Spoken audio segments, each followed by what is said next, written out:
प्यारे बच्चों, सुभागी देवी intermediate college के स्टडी क्लास में आज मैं राम आशीष सर आप लोगों का स्वागत करता हूं। आज कक्षा 9 के बच्चे प्रेमचंद्र द्वारा लिखी हुई कहानी जो मंत्र है उस मंत्र के आगे के भाग की व्याख्या को सुनेंगे। तो आप लोग इस मंत्र की कहानी को जो अगला भाग है उसकी व्याख्या को सुने। अब आगे देखते हैं। शहर में कई मील दूर एक छोटे से घर में एक बूढ़ा और बुढ़िया अंगीठी के सामने बैठे जाड़े की रात काट रहे थे। ये कहानी एक गांव की है। उस कहानी का एक अगला भाग है जो है जिसमें एक गांव की बात हो रही है। शहर से कई मील दूर यानी शहर से बहुत दूर, इसमें दूरी को बताया नहीं गया है। एक बूढ़ा और बुढ़िया अंगीठी के सामने बैठे हैं। अंगीठी में अलाव जल रहा है और जाड़े का समय है, इसलिए सभी लोग तपन लेने के लिए, ताप महसूस करने के लिए अलाव जलाते हैं। तो ये लोग भी अंगीठी में एक अलाव जलाए हैं और जाड़े की रात है और उसके दोनों तरफ बैठकर रात किसी तरह काट रहे हैं, जिनमें एक बूढ़ा है दूसरी बुढ़िया है। बूढ़ा नारियल पीता था और बीच बीच में खांसता था। बूढ़ा उसमें एक नारियल पी रहा है और बीच बीच में खांस भी रहा है। बुढ़िया दोनों घुटनों में सिर डाले आग की ओर ताक रही थी।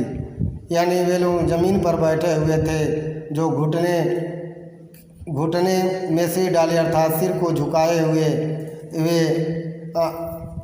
वे आग को देख रही है।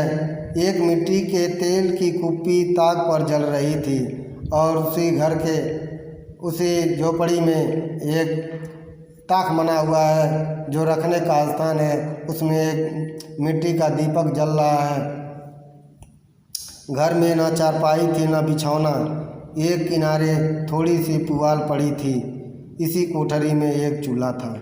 घर की बात को बताया जा रहा है। उस घर में न तो चारपाई थी न तो कोई सोने के लिए कोई व्यवस्था ही था, बल्कि उस घर में थोड़ा सा पुआल था और उसी घर में की एक कोठरी में अंगीठी का एक चूल्हा जल रहा था। बुढ़िया दिन भर उपले और सूखी लकड़ियाँ बटोरती थी। बुढ़िया का दिनचर्या था वह उपले का अर्थ होता है गोबर का सुखाया गया, गोबर को सुखा दिया जाता है तो वही उपल होता है, और सूखी लकड़ियों को बिटोरती थी और वही लाती थी। उसी से आग हाथ भी सेकती थी और उसी से अपना रसोई भी बनाती थी, अपना खाना भी बनाती थी। बूढ़ा रस्सी बटकर बाजार में बेच लाता, यही उसकी जीविका थी। और बूढ़ा का बूढ़े का जो कार्य था और रोजाना रस्सी भरता था, रस्सी को बनाता था और उसे बाजार में बेचता था। उससे जो भी पैसा होता था उससे अपनी जीविका को लोग चलाते थे। उन्हें न किसी ने रोते देखा न किसी ने हंसते।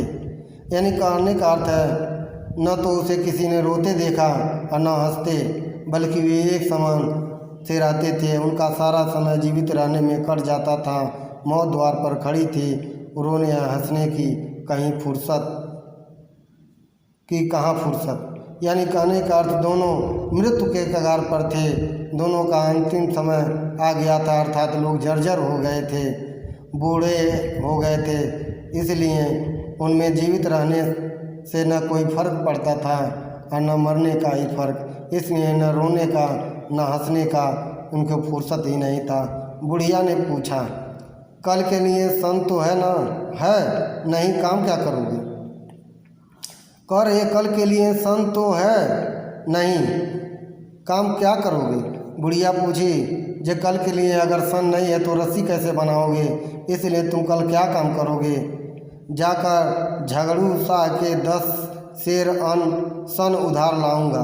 वे बोले, जो झगड़ू साहू हैं उन्हीं से जा कर के 10 सेर 10 सेर 1 किलो से थोड़ा कम होता है, 900 ग्राम का लगभग 1 सेर होता है। तो वही कह रहे थे उनसे 10 सेर सन लाऊंगा और उसी से तब रस्सी बनाऊंगा। इनके पहले के पैसे तो दिए ही नहीं और उधार कैसे देगा। वे बुढ़ा जब कहा मैं उधार 10 सेर सन लाऊंगा, तो बुढ़िया कहती है जब उनके पहले के उधार अब चुकाए नहीं तो वे उधार कैसे देगा। न देगा न सही, घास तो कहीं नहीं गई, दोपहर तक क्या 2 आने की भी न काटूंगा। तो वे बूढ़ा कह रहा है अगर नहीं सन देगा तो न दे, तो मैं घास काटूंगा और दोपहर तक घास काटूंगा और उसी घास को ले जाकर मैं बेचूंगा, उसे जो आमदनी मिलेगी उससे खर्चा चलेगा।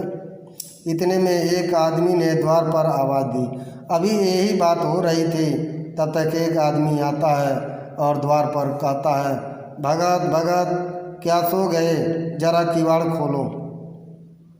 एक आदमी आता है कहता है भगत, चाहे भगत जी ऐसे लोग बोलते भी हैं, कहते हैं हे भगत सो गए क्या, जरा दरवाज़ा को खोलो, जरा किवाड़ को खोलो। भगत ने उठकर किवाड़ खोल दी। एक आदमी ने अंदर आकर कहा कुछ सुना, डॉक्टर चड्ढा बाबू के लड़के को सांप काट लिया है। आकर कहता है, जब भगत दरवाज़ा खोलता है आदमी अंदर आता है और आकर कहता है कि आपने सुना नहीं, डॉक्टर चड्ढा के एक ही लड़का था, उस लड़के को सांप ने काट लिया है। भगत ने चौंक कर कहा चड्ढा बाबू के लड़के को। वही भगत ने क्या कहा, चड्ढा बाबू के लड़के को।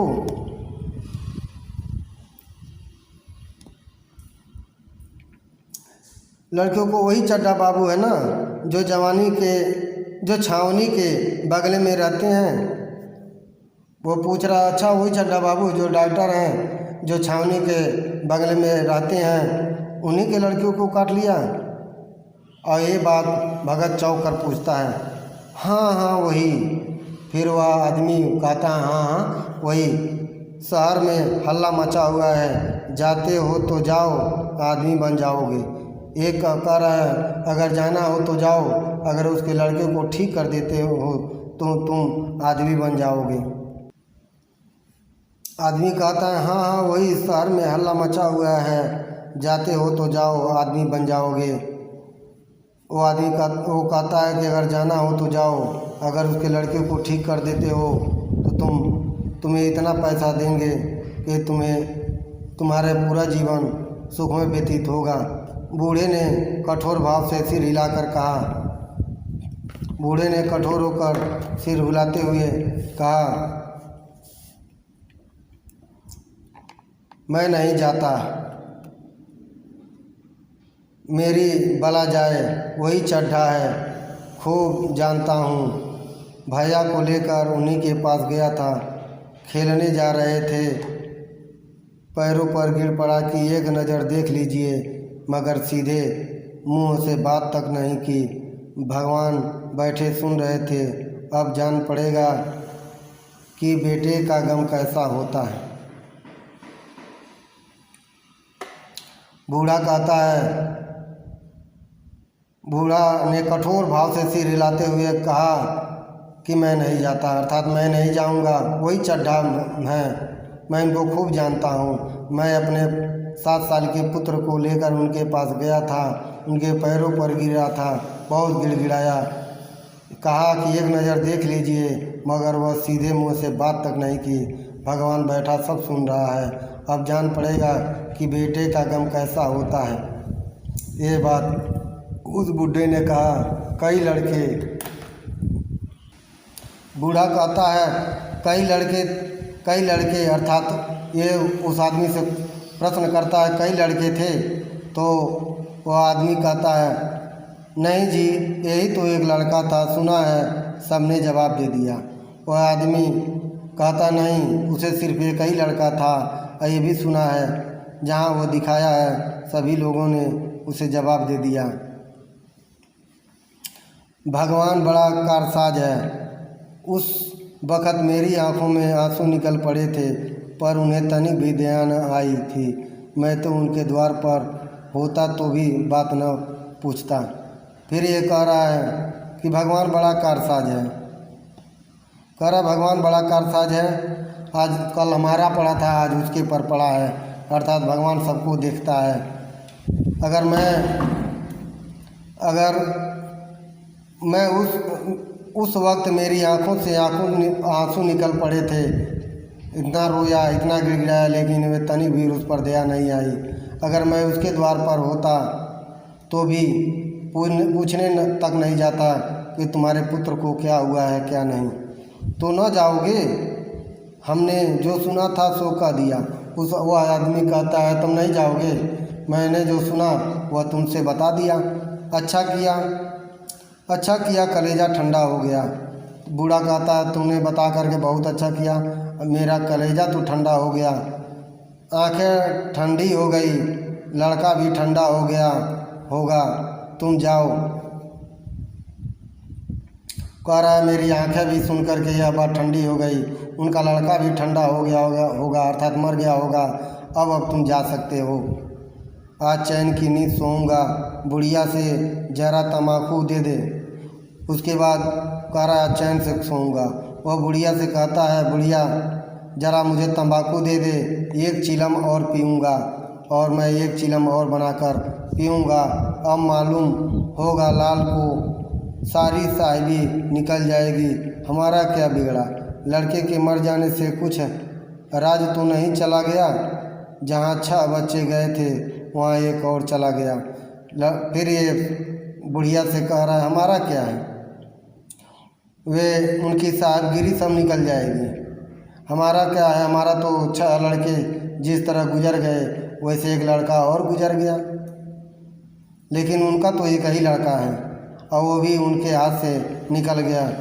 तुम तो रात सुना होगा वहाँ एक और चला गया, तुम्हारा तो रात सुना होगा, उसी के वास्ते सबका गला दबा दबा कर जोड़ा था। यानी तुम तो रात सुना होगा कि उसी के वास्ते सबका गला दबा दबा कर जोड़ा था, अर्थात तुम तो जानती होगी उसी एक लड़के के चलते सबका गला काट काट कर वह पैसा इकट्ठा किया था। अब क्या करोगे? एक बार देखने जाऊंगा, पर कुछ दिन बाद। फिर बुढ़िया कहती है कि अब तुम क्या करोगे? फिर ये कहता है एक बार ज़रूर देखने जाऊंगा, लेकिन कुछ दिन बाद मिजाज का हाल पूछूंगा। फिर कुछ दिनों के बाद उस डॉक्टर चड्ढा से मिलूंगा और उनका हाल पूछूंगा। आदमी चला गया। भगत ने किवाड़ बंद कर लिए, तब चिलम पर तंबाकू रख कर पीने लगा। आदमी चला गया, ये बूढ़ा भगत दरवाज़ा बंद कर दिया और उसके बाद चिलम पर तंबाकू रखने के बाद पीने लगा। बुढ़िया ने कहा इतनी रात गए जाड़े पाले में कौन जाएगा। बुढ़िया ने बूढ़े से कहा कि इतनी रात बीत गई, इतनी रात हो गई कि जाड़े पाले में कौन उतनी दूर जाएगा। अरे दोपहर ही होता तो मैं न जाता। फिर बूढ़ा कहता है अगर दोपहर भी होता तब भी मैं उसके यहाँ नहीं जाता। सवारी दरवाजे पर लेने आती तो भी न जाता। भूल नहीं गया हूँ, पन्ना के सूरत आज भी आँखों में फिर रही है। वो कह रहा है अगर दोपहर होता तब भी नहीं जाता, अगर कोई सवारी भेजा होता बुलाने के लिए तब भी नहीं जाता। मैं भूला नहीं हूँ, पन्ना की सूरत आज भी मेरी आँखों में घूमती रहती है। पन्ना उसके लड़के का नाम था। इसी निर्दयी ने उसे एक नज़र देखा तक नहीं। यह निर्दयी चड्ढा डॉक्टर जो था मेरे पुत्र को एक नज़र तक देखा भी नहीं। कितना कहे थे एक नज़र देख लीजिए, निगाहें दौड़ा लीजिए, लेकिन वो ध्यान तक नहीं दिया। क्या मैं न जानता था कि वह न बचेगा? खूब जानता था। चड्ढा भगवान नहीं थे कि उनके निगाह देख लेने से अमृत बरस जाता। नहीं, खाली मन की दौड़ थी, सारा तसल्ली हो जाती, बस इसीलिए उसके पास दौड़ा गया था। वो कह रहा ऐसा नहीं था, मैं भी जानता था बच्चा बचने वाला नहीं है, लेकिन एक नज़र अगर डॉक्टर चड्ढा हमारे पुत्र को देख लिया होता तो ऐसा नहीं था जो अमृत बरस जाता और मेरा लड़का जीवित हो जाता, लेकिन मेरे मन में तसल्ली हो जाती। इसीलिए तसल्ली अपने मन में को तसल्ली करने के लिए उसके पास दौड़ता हुआ गया था। अब किसी दिन जाऊंगा और कहूँगा, क्यों साहब का ये क्या रंग है? फिर बुढ़ा कहता है, किसी दिन जाऊंगा घूमते हुए, तब डॉक्टर चड्ढा से मिलूंगा और पूछूंगा, क्यों साहब आपका क्या हाल है, कैसे हैं? दुनिया बुरा कहेगी कहे, कोई परवाह नहीं। छोटे आदमी में तो सब ऐब होते हैं, बड़ों में कोई ऐब नहीं होता, देवता होते हैं।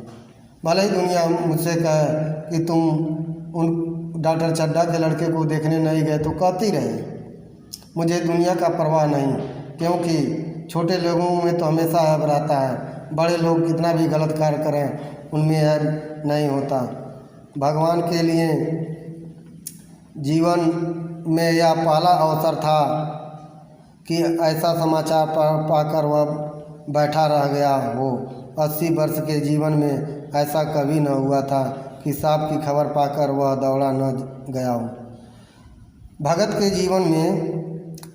जीवन में यह पहला अवसर था क्या कि अगर किसी को सांप काटा हो तो वह दौड़ता न गया हो, लेकिन ये पहला ऐसा अवसर था जो सांप के काटने के बाद भी वो टस से मस नहीं कर रहा है और बैठा ही रह गया।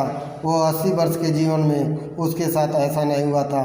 वो 80 वर्ष के जीवन में ऐसा कभी नहीं किया था कि सांप की खबर पाकर वह दौड़ा न गया हो।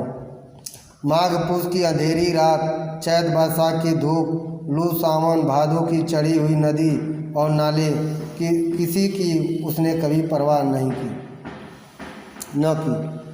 चाहे माघ पूस की अंधेरी रात हो, चाहे चैत बैसाख की दोपहरी हो, चाहे लू चल रहा हो या सावन भादों की बारिश हो या उफान मारती हुई नदी नाले हो, वह किसी की परवाह किए बिना वहाँ ज़रूर पहुँच जाता था। वह तुरंत घर से निकल पड़ता था। निस्वार्थ निष्काम लेन देन के विचार कभी दिल में आया ही नहीं। यह ऐसा काम ही न था। जान का मूल्य कौन दे सकता है? यह एक पुण्यकार था। सैकड़ों निराशों को उसके मंत्रों ने जीवन दान दे दिया था, पर वह आज घर से कदम नहीं निकाल सका। यह खबर सुनकर सोने जा रहा है। वह निस्वार्थ भाव से काम करता था। ऐसा नहीं किसी के मंत्र से किसी के लड़के को अगर जिंदा कर दे तो पैसा लेना था। ऐसे उसके मन में कभी विचार ही नहीं आया कि उसके झाड़ फूँक से अगर कोई सांप का काटा हुआ बच्चा अगर जीवित हो तो वह उससे पैसे मांगे, या वह इस कार्य को अपना पूर्ण कर्म समझता था। सैकड़ों निराशाओं को अपने मंत्रों से जीवन दान दे चुका था। वह आज घर से कदम नहीं निकाल सका। यह खबर सुनकर वह सोने जा रहा है।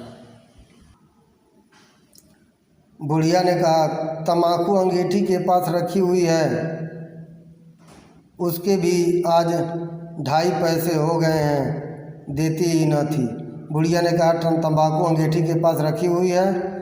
आज जब मैं तम्बाकू लेने गई थी तब उसके भी 2.5 पैसे बाकी हैं, वो भी नहीं मिल रही थी। बुढ़िया यह कहकर लेटी।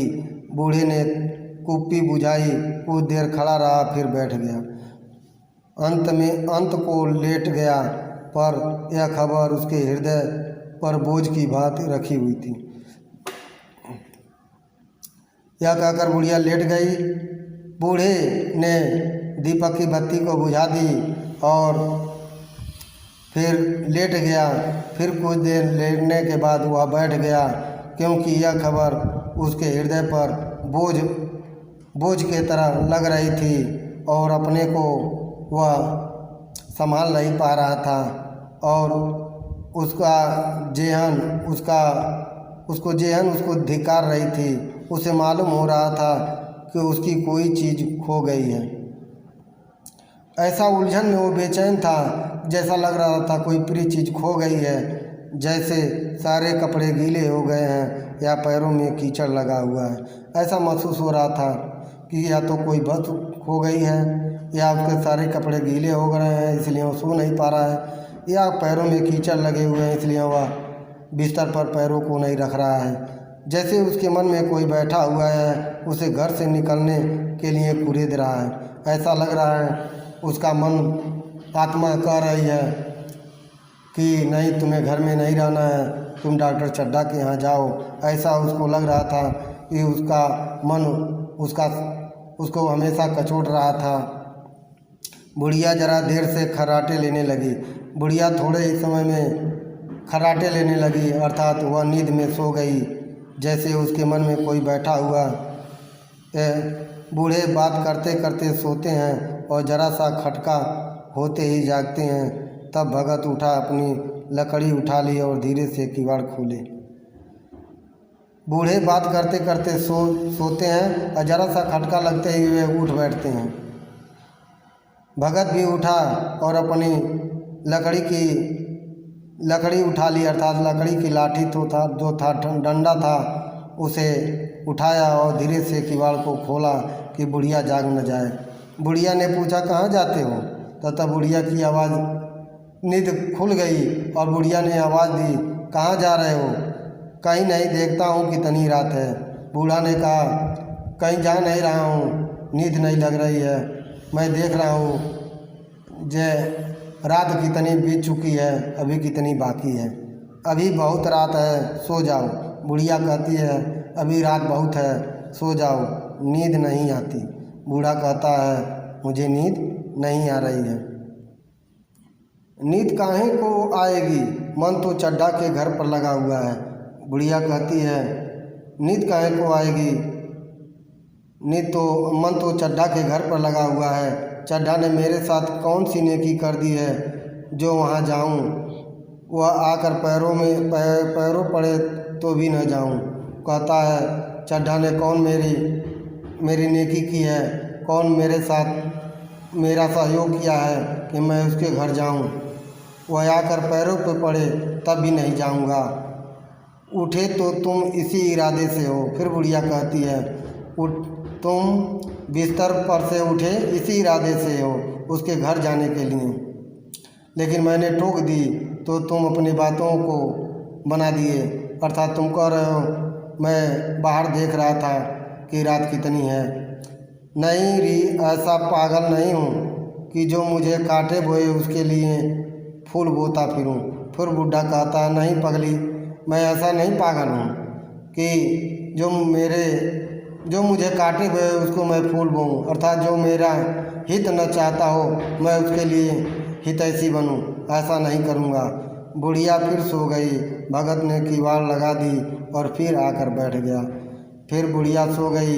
भगत भी दरवाज़ा बंद कर दिया और फिर आकर बैठ गया। पर उसके मन की कुछ ऐसी दशा थी जो बाजे की आवाज़ कान में पड़ते ही उपदेश सुनने वालों की होती है, लेकिन उसकी ऐसी मनोदशा थी जैसे बाजे की आवाज़ कान में पड़ते ही उपदेश सुनने वाले की होती है। अर्थात वह सोता कहीं और है, रहता कहीं और है, लेकिन उसके कान और दिमाग वहीं लगे रहते हैं। आंखें चाहे उपदेशक की ओर हो, पर वह कान बाजे की ओर होती हैं। चाहे उपदेश देने वाला की तरफ भले ही आँखें हों, मुँह हो, लेकिन कान वहाँ होती हैं जहाँ बाजे की आवाज़ आ रही है, नगाड़े की आवाज़ आ रही है। दिल में भी बाजे की ध्वनि गूंजती रहती है। शर्म के बारे जगह से नहीं उठता। दिल भी तो वहीं बाजे की तरफ लगी होती है, लेकिन शर्म ये लगता है कि यहाँ उपदेश सुन रहा हूँ, अगर यहाँ से वहाँ चला जाऊँगा तो लोग क्या कहेंगे। निर्दयी प्रतिघात का भाव भगत के लिए उपदेशक था, पर हृदय उस अभागे युवक की ओर था जो इस समय मर रहा था। उसके लिए एक एक पल का विलंब घातक था।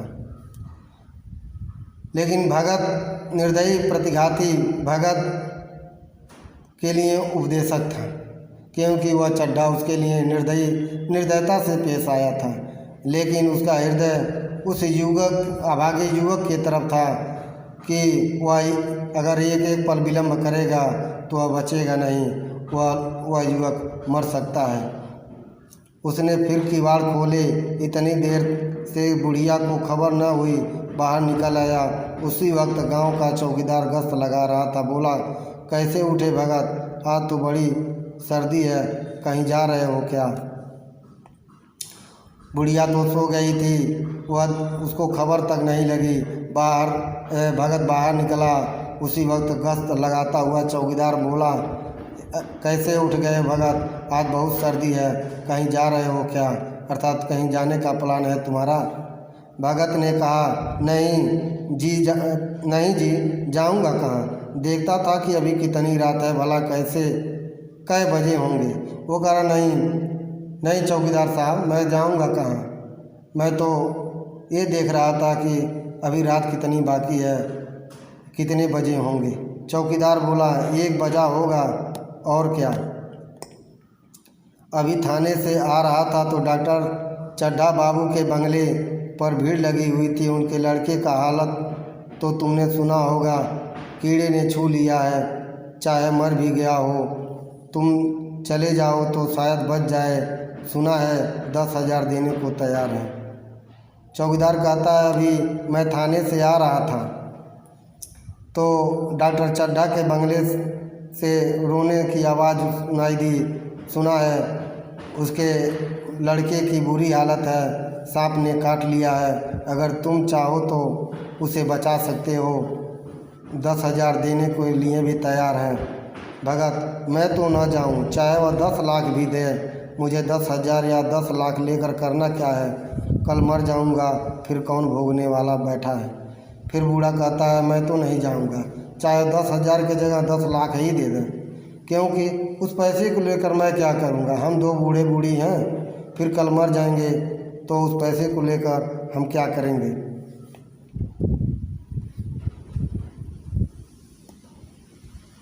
चौकीदार चला गया। भगत ने आगे पैर बढ़ाया। जैसे नशे में आदमी का देह अपने काबू में नहीं रहता। पैर कहीं रहता है, पड़ता है पैर कहीं रहता है, पड़ता कहीं है, कहता कुछ है, जबान से निकलता कुछ है। वही हाल इस समय भगत का था। मन में प्रतिकार था, पर कर्म मन के अधीन न था। उसने कभी तलवार न चलाई, पर वह इरादा करने पर भी तलवार नहीं चला सकता। उसके हाथ कांपते हैं, उठते ही नहीं। चौकीदार तो चला गया, लेकिन इस बूढ़े का शरीर ऐसे लग रहा था जैसे वह नशे में है। वह पैर कहीं और रख रहा था और पड़ कहीं और रहे थे। उसकी स्थिति ऐसी थी कि जैसे जो कभी तलवार चलाया न हो और अपने इरादे से भी तलवार नहीं चला सकता, वही स्थिति इसकी है। अगर कभी कोई तलवार को पकड़ा नहीं, अगर तलवार को पकड़ना चाहे तो उसके हाथ कांपने लगते हैं। तो बच्चों, आप लोग इस मंत्र की कहानी की व्याख्या इस वीडियो के माध्यम से जान चुके हैं। अब अगले गद्य की व्याख्या, अगले कहानी की व्याख्या अगले दिन बताएंगे। तब तक के लिए धन्यवाद।